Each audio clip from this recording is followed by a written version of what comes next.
Hello বন্ধুরা, good evening. আশা করি আপনারা সবাই ভালো আছেন। আর বেশ ভালোই বর্ষা শুরু হয়ে গেছে। সকাল সকাল ছাদে চলে এসেছি, কিছু সবজি নেবো। তার আগেই লাল শাকের ডাঁটাগুলো এই টবের মধ্যে হয়েছিল, মানে হলুদ গাছের টবে। আর এদিকে একটা ফ্রুটি গাছ ছিল, ফ্রুটিটা কদিন আগে তুলে নিয়েছি, আমি শর্ট ভিডিওতে দেখিয়েছি। সেই মাটিটাই নতুন করে তৈরি করে নিয়েছি। এর মধ্যে অনেক সবজির খোসা টোসা দিয়ে পুরনো মাটি চাপা দিয়ে দিয়েছি।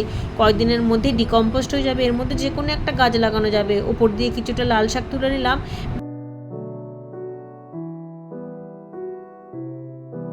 বেগুন যেহেতু সারাটা বছরই হয়, তাই প্রত্যেকটা গাছে কিছু না কিছু করে রোজ একটা দুটো করে বেগুন পেয়েই যায়। তবে সব গাছে যে একসাথে হয় সেমন না, কোনো কোনো সময় তো আবার হয়ও না, আবার ফুল আসে ঝরে যায়। বাগানের নিয়মই এরকম, কোনো সময় হবে কোনো সময় হবে না, ধৈর্য হারাতে নেই। সময় মতো ঠিকই ফল দেবে, শুধুমাত্র খাবার দাবার পোকার ওষুধ টষুধ দেখে রাখতে হবে। আর একটা কথা, যেহেতু বর্ষা পড়েছে, অবশ্যই এই ব্যাপারটা মাথায় রাখতে হবে, টব যাতে মাটিতে মধ্যে ঠেকে না থাকে, কিছুর ওপরে দিতে হবে।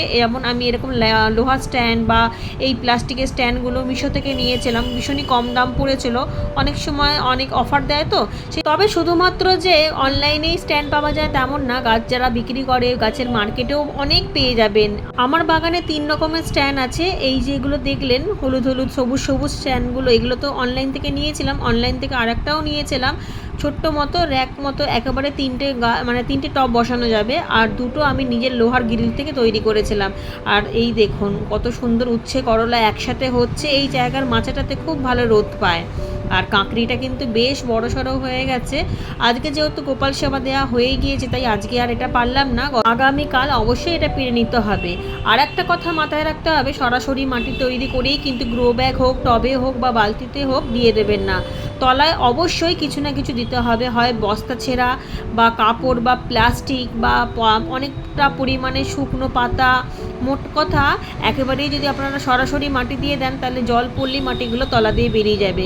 মাটির টবে কিন্তু আপনাদেরকে যেমন ভাঁড় ভাঙা দিয়ে, পাথর কুচি দিয়ে, বালি দিয়ে তবে বসাতে হয়। আর যদি এরকম ক্যারেট হয়, দেখেছেন তো আমি 4 সাইড দিয়ে নিচ দিয়েও বস্তা দিয়ে দিয়েছি, বস্তাগুলো ফুটো করে নিয়েছি। এতে মাটিটা কোনো সময়তেই বেরিয়ে যাবে না। নিচে অনেক পাতা ঠাতা সমস্ত কিছু দেওয়া ছিল, কাগজ পেপার ঠেবার ওয়েস্টেজ জিনিস, তার উপর মাটি তৈরি করে দিয়েছি। এখন তো যদি প্লাস্টিক না পান, পুরনো জামা কাপড়ও দিতে পারেন সুতির, এতেও খুব ভালো, গাছ খাবারও পেয়ে যাবে আর কোনো অসুবিধাও হবে না। আর এই যে টবগুলো আমি ধরে রয়েছি, এই টবের তলায় কিন্তু পাথর দেওয়া রয়েছে, ছোট ছোট স্টোন চিপগুলো রয়েছে। আর বাজারে যে ব্যাগগুলো দেয় না, কাপড়ের ব্যাগ, সেই কাপড়ের ব্যাগও নিচে দিয়ে দিতে পারেন। এই দেখুন, এই টবটা কিন্তু আমি স্ট্যান্ডে দিইনি, যেহেতু ছাদের পাড়ে রয়েছে, কিন্তু নিচে কোনো রকমভাবেই দেওয়া যাবে না। এই যে এই লোহা স্ট্যান্ডের কথা বলছিলাম, এটার মধ্যে 3-4টে টব একসাথে রাখা যাবে। এটাও কিন্তু আমি মিশো থেকে নিয়েছিলাম, দাম খুবই কম পড়েছিল। তবে এগুলো খুব একটা শক্তপোক্ত না, শক্তপোক্ত দরকারও নেই, 2-3 বছর চললেই যথেষ্ট। বর্ষার শুরুতেই চন্দ্রমল্লিকার কাটিং লাগিয়েছিলাম, সব কাটিংই ধরে গেছে। আজকে একটুখানি ফাঙ্গিসাইড পাউডার দিয়ে দেবো, কারণ এই ফাঙ্গিসাইড স্প্রে না করলে চন্দ্রমল্লিকায় খুব তাড়াতাড়ি পোকা লেগে যায়। তা আমার কাছে এই মুহূর্তে সাব ফাঙ্গিসাইডই রয়েছে, সেটাই দিয়ে দেবো অল্প পরিমাণ জলের সাথে মিশিয়ে। আর গাছে একটুখানি খাবার দেবো। যখন কাটিংটা বসিয়েছিলাম তখন শুধুমাত্র মাটির পরিমাণটা বেশি ছিল আর খাবারটা কম ছিল। অল্প একটুখানি আমি ভার্মি কম্পোস্ট দিয়ে বসিয়েছিলাম, যেহেতু খাবারটা এখন একটুখানি দরকার। সাথে পেঁপে গাছে একটুখানি ফাঙ্গিসাইড স্প্রে করে দেবো, কারণ এই বর্ষার সময় পেঁপে গাছের কচি কচি পাতাতে যদি একবার পোকা লেগে যায় তাহলে সারবেই না। আর এই দেখুন, অল্প একটু হাড়ের গুঁড়ো চন্দ্রমল্লিকা টপে অল্প অল্প করে দিয়ে দেবো, একেবারেই সামান্য সামান্য, যেহেতু গাছগুলো খুবই ছোট আর ধরে গেছে। এই সময় তো একটু খাবারের দরকার, খাবার পেলেই গাছগুলো খুব ভালোভাবে বাড়বে। আর সরাসরি বৃষ্টির মধ্যে আমি রাখিনি, শেডের তলায় রেখেছি, এতে কি খুব ভালোভাবে ধরেও যাবে আর বৃষ্টির জলে নষ্টও হবে না। সাব ফাঙ্গিসাইড অতি অবশ্যই গাছের গোড়ায় গোড়ায় এই সময় দিতে হবে, কারণ এই সময়তেই শামুক হয়ে যাওয়ার সম্ভাবনাটা অনেক বেশি। এরপরে যখন আরও বেশি বর্ষা শুরু হয়ে যাবে, অনেক বেশি বর্ষা হবে, তখন দেখবেন প্রতিটা টবের মধ্যে শামুক ভরে গেছে। সেটা যাতে না হয়, এখন থেকেই টবের মাটিতে ফাঙ্গিসাইড স্প্রে করে দিতে হবে। আপনারা চাইলে সরাসরি গুঁড়োও দিতে পারেন, সেক্ষেত্রে গুঁড়োটা অনেক লেগে যাবে। তবে ঘন ঘন দেবেন না, এই আজকে দিলাম আমি, আবার 15 দিন পর দেবো, এতে শামুকের পরিমাণটা একেবারেই কমে যাবে। সমস্ত গাছের গোড়ায় গোড়ায় দেবো, আর যেটুকুনি জল থাকবে সেইটুকুনি স্প্রে করে দেবো অন্যান্য ফুল গাছে, যাতে ফাঙ্গাস না লেগে যায়, কারণ বর্ষার জলে প্রচুর খাবার থাকে, তেমন অনেক ক্ষতিকারক পোকারাও এসে আক্রমণ করে। সমস্ত গাছে অল্প অল্প দেবো, তবে সবজি গাছে আমি কখনোই দিই না, ফুল গাছে দিই, বিশেষ করে জবা গাছ যেমন ফুলও পাওয়া যায় প্রচুর, তেমন পাতাও কুকড়ে যায়, মিলিবাগও ধরে যায়, সেই জন্য আমি অবশ্যই জবা গাছে এটা স্প্রে করে দিলাম। জানি বৃষ্টি হবে তবুও।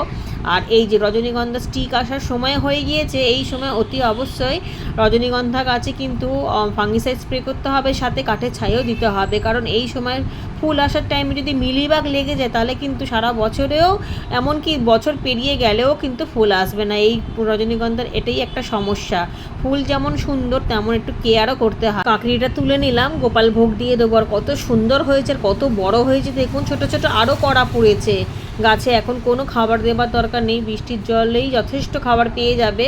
আর কোনো দিক দিয়ে দেখুন পোকা আক্রমণ করতে পারেনি, যেহেতু ওই যে আমি বস্তা কেটে কেটে জড়িয়ে রেখেছি, এখানেও তাই করেছি, এখানেও প্রচুর কড়া পড়েছে, সব বস্তা দিয়ে আটকে আটকে রেখে দিয়েছি। এতে হাওয়া বাতাসটাও ভালোভাবে খেলবে আর পোকাও লাগবে না, আর ফলটাও খুব ভালো হবে। কদিন আগেই এই কুমড়ো গাছের গোড়াতে সবজির খোসা, ফলের খোসা দিয়েছিলাম, সেখান থেকে আপনা থেকে দেখুন কত কুমড়ো চারা উঠেছে। এইগুলো অন্য অন্য জায়গায় দিয়ে দিতে হবে। কুমড়ো নাই হোক, কুমড়ো শাক তো কন্টিনিউ পাবেন, আর বাগানের জৈবতে করা শাকের টেস্ট কিন্তু বাজারের কেনার থেকে অনেকটা ভালো, এটা আমি বারবার বলি। পেয়ারাগুলো দেখুন, এর আগে দেখিয়েছিলাম গ্রো ব্যাগে শিফট করে দিয়েছি, ছোটো টবে ছিল পেয়ারা গাছটা, এখন এই বড় জায়গায় দিতে পেয়ারাগুলো দ্রুত বাড়তে শুরু করেছে, 4টে বড় বড় হয়েছে, আবার নতুন করে আবারও ধরতে শুরু হয়েছে। আর এই দেখুন কত বাগানের ফুল তুলে নিয়েছি, সব রকম ফুল রয়েছে, সাথে একটা কাঁকড়িও রয়েছে আর একটা ভেন্ডিও রয়েছে। ঠিক আছে বন্ধুরা, আমি আজকে ভিডিওটা এখানেই শেষ করলাম। সবাই খুব ভালো থাকবেন, সুস্থ থাকবেন।